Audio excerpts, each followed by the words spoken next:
I've lost 30 pounds. I'm down from 152 to 122, and I can't recall the last time I've been in my 20s since I was in my 20s, so that's very exciting.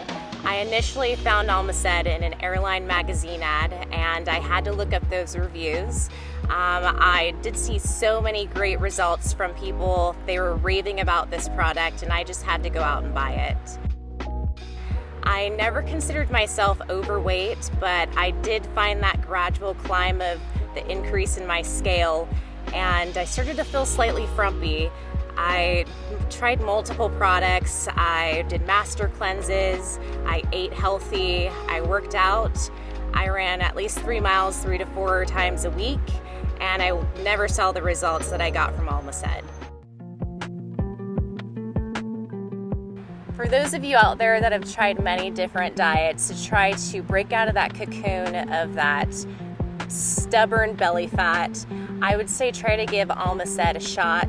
As long as you have the double D's, is what I like to say, dedication and determination, you'll see those great results as well. I am a lifetime supporter and buyer of Almased simply because it works.